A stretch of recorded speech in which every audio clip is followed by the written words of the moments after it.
Hello, week 8. Week 8, that's all I have to say to you. Today we have some more disaster stories, I'm glad to say, as I enjoy those very much, as well as some music. Also, I wanted to let you know that we're just about to publish our new season in brochure form and online. Now, of course, it's likely that we won't be able to start in the autumn, but we thought it was important to let you know what the new season looks like, or would have looked like, or possibly will look like at a different time. Tickets won't be on sale just yet, but you can save the dates of anything that you're interested in. Something to look forward to.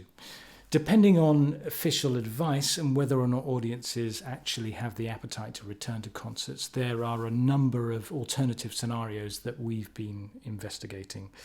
We've been working really hard behind the scenes, thinking carefully through every possibility, involving smaller, socially distanced ensembles and audiences, of course, recordings, streaming of concerts, online content, and so on and so on. We haven't worked it out yet, but we will let you know as and when we receive information about how best to proceed. It's obviously a really frustrating time for everyone involved, but it's better to be cautious, see how the land lies, and keep everybody safe. Thank you so much to all the OOTS players who keep sending their videos in. It's always a pleasure to hear from you and find out what you're doing. So on we go.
Hello, I'm Louise Braithwaite. I play cor anglais and second oboe with Orchestra of the Swan.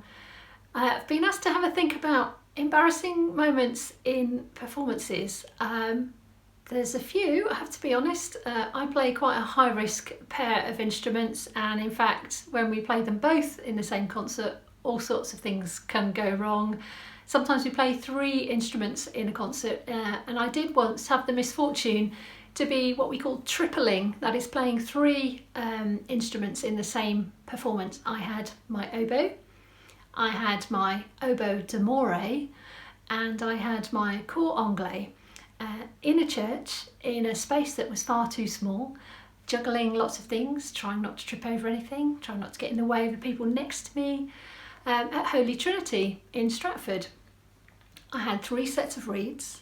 The programme was quite difficult. I was playing principal oboe, which I usually don't, so there was an additional sense from me that I wanted it to go well. I prepared really carefully, so all being well, it should have gone well.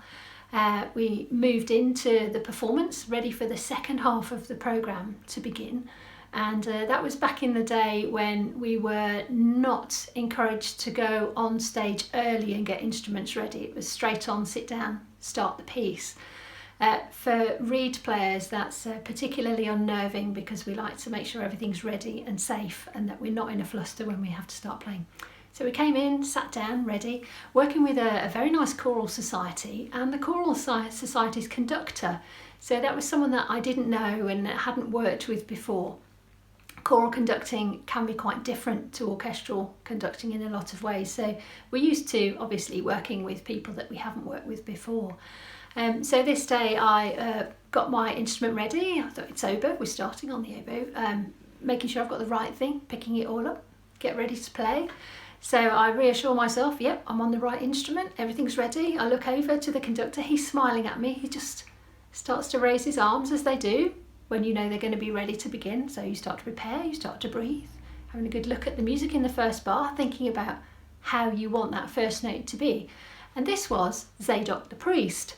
Very well known piece of music, really fantastic. I love the opening. There's these beautiful arpeggiated figures in the strings just rising upwards through the music. And I get to play, and it all starts off in D major, really beautiful. So we've just tuned to an A natural. I've done that, that's fine. The orchestra's in tune to A natural. And that's my first note. And I'm thinking, that's a great start. Good, because I know I'm going to be in tune because I've just tuned everybody. We're all sitting on that A, ready to start. Perfect. What could go wrong? Look at the leader, David LePage, is ready. Look over, small orchestra, principal cello, also extremely important job to do. Nick Stringfellow, they're looking at each other. We all look at one another. I look at the conductor. The conductor smiles at me. His hands are up. He gives the downbeat. I play my beautiful A natural. It's got to be really, really quiet. Lovely, soft, gentle start, very quiet at the beginning of Zadok the Priest. I start my A natural, and no sooner has the sound popped into the room, I stop it and pull it right back, because what has in fact happened is that everybody else is playing a G minor chord because I've started with the wrong piece. Hi Orchestra the Swan followers, I hope you're well and staying safe during this slightly bizarre period of time that we find ourselves in.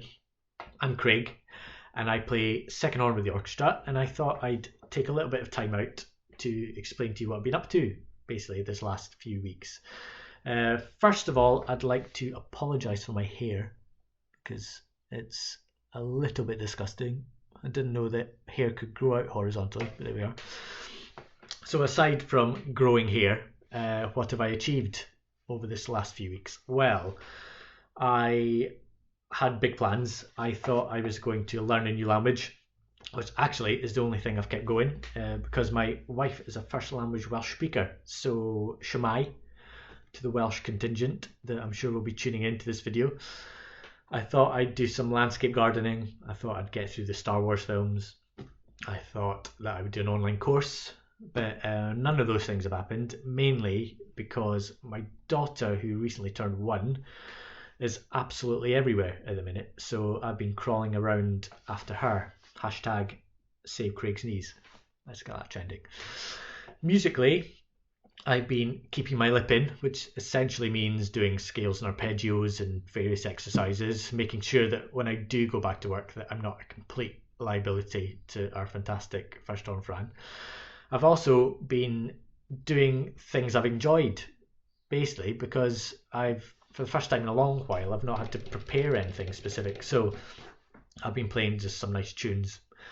And I think music, especially right now, is really important, especially playing and listening to music, because it can remind us of friends and family that we can't, physically see in person right now. So with that in mind, I'm going to play a lovely Scottish tune, or a little snippet of a Scottish tune called Hector the Hero, and it's for all my friends and family back in Scotland.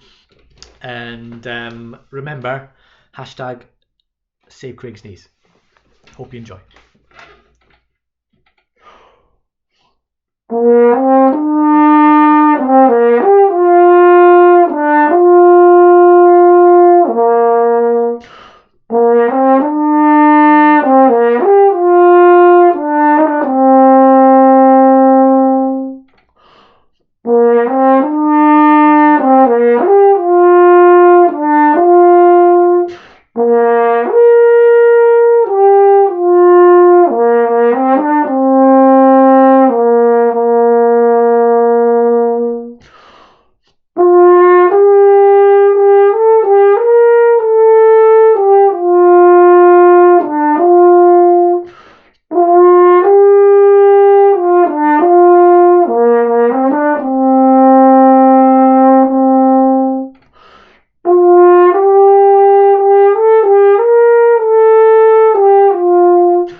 Stay safe, everyone.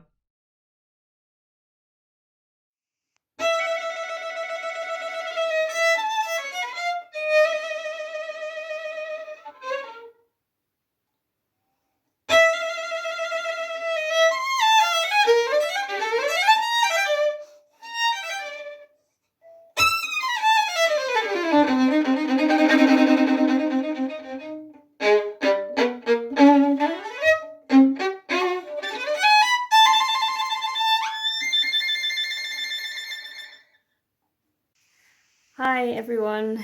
So here we are, still in lockdown. I'm not even going to attempt to guess which week we're on now. Completely lost track of time and day. But actually, that's quite nice. So we'll go with that. So my most memorable musical experience. I'm not sure if it's a good one or a bad one. I think it started bad and now it's actually quite funny. But my most memorable experience is actually of my first ever BBC prom. It was with the CBSO with Andrews Nelson's conducting. And I remember feeling like it was a really big thing. Well, I mean, it was, your first ever prom. So there'd been quite a big build-up. It was also televised, so there was that sort of extra bit of adrenaline. So everybody was watching, my mum at home, and it was due to be a good thing. And we did the first half, and that went really well. Called my mum in the break. She'd seen me a few times, so it was all very exciting. And we started the second half. We were playing Alexander Nevsky, and then I suddenly heard this awful sound. You try and be professional, so you sort of look around a bit and work out who's doing that. And to my horror, I realised it was me. And I looked down and I realised I had no E string, though I was supposed to be playing it. I mean, it was a little bit worrying now when I look back on it, thinking, how did I not even realise that I wasn't playing my E string anymore? But we're just going to sort of slide past that one. So I was actually playing an open A instead of something high up on the E. And I suddenly realised I didn't have any spare strings on me and wished I'd listened to my dad. So my dad played in the orchestra for many years, and he always said to me, make sure you carry spares. So, being a typical daughter, didn't do what dad said, wished I had, but I needed to get an E string. So I looked to my desk partner and he didn't have one. Looked around, very sort of surreptitiously asked for a string. Nobody had one. I was also acutely aware that there was a TV camera behind, so was trying to do this sort of looking professional. No one had one, so I thought, okay, well, you know what, I'm just going to have to deal with this and play everything that needs to be on the E string on the A string. So I spent all the piece scanning what was coming next to make sure what was supposed to be on the E was going to be possible on the A. And it was okay. I mean, it definitely wasn't my finest performance. It definitely wouldn't have been note perfect, but, kind of got through it. I remember turning the page and coming to a passage which its starting note was way high on the E string. I mean, I don't think I even knew what the note was, even on the E string, but definitely would have needed a good structure to find it. And so I thought, there's no chance on the A. I'm just, forget any method. I'm just going to have to land and hope, which is what I did. And somehow, miraculously, no skill whatsoever, I landed on this note, and it was pretty close. So there was quite a lot of joy, and my desk partner and I were laughing. I think I can't remember, it must have been exposed, and we must have known that I was kind of close on it. So there was a bit of success there in particularly tricky circumstances. So that passed, and off we went, and managed to get to the end without sort of major injury, and then realised that we actually had an encore to do. And I couldn't get off stage and deal with the violin. So this piece, now I can't remember what it was some piece by Strauss, and the opening line was really difficult. I remember flourish from the top to the bottom of the instrument, and I just thought, okay, I've just managed the other on the A string, but forget this one, this isn't going to happen. Didn't want to sit there not playing anything because that would look stupid. So I thought, I've got to get an E string. In the applause time that there is before we play this encore, I have to try and get an E. So I thought, well, I know, my dad will have one. So he was in the second. So I thought, if I can get a message to him, if he doesn't have one, well, he's in big trouble. So I got this message to him, and he handed me this E. But the problem is with some all violins, you have two types of attachment for a string, either like a ball end or a loop. I can't remember what I needed, but whatever came my way was not the fitting that I needed. So I thought, oh, well, there we go, typical, So what am I going to do? So I just kind of sat in despair thinking, well, I've had it now. But my desk partner, luckily, knew how to make the wrong type of fitting work. So he said, you give me that end of the violin, you take care of the top end and wind it up, and we'll do what we can. And by the first note of that encore, my violin was just about ready, and I put it up and off we went. And I mean, then the giggles set in. I mean, my heart was going, but boy, what an experience. So yeah, I'll never forget that. What probably didn't really help afterwards was I called my mum after the concert and explained to her what happened, and she said to me, oh, that would make sense now. And I thought, well, what would make sense? Because you didn't know this had happened. She said, yeah, but when the camera came on you when I was watching on TV, she said, I just thought you were showing off, playing up the A string. So I thought, oh, now everybody who's watching, not that everybody's, looking out for me, but those who knew I was on TV are going to think I'm showing off now. So that was a bit of a moment, but I got through it. It's something I'll never forget. I hope it never happens again, but I got through it. So I think that one will probably take some beating. So there's my memory. Any of you who know Holy Trinity Church in Stratford will know that it has an extremely resonant acoustic. So my A natural had lasted a millisecond. I heard straight away that I'd done something really, really wrong and stopped it, but that echo seemed to go on for hours and hours and hours. Many churches with old-fashioned heating systems have those grates in the floor. I really, really wanted to go down through the grate in the floor and just disappear. And I spent the rest of the piece, which I wasn't actually playing in at all, despite the conductor smiling at me encouragingly and looking towards me as he gave his downbeat. I wasn't even in that piece. I had to sit there trying not to go red as a beetroot for the entire rest of the thing and pretend that nothing had happened. And I probably could have got away with that, except for the fact that I could see the string players in front of me trying incredibly hard not to look at one another. Nick and Dave just doing anything they could not to look at each other, and shoulders just shaking with laughter. Everyone else was incredibly professional, but there are still people dining out on the joy of that particular performance event.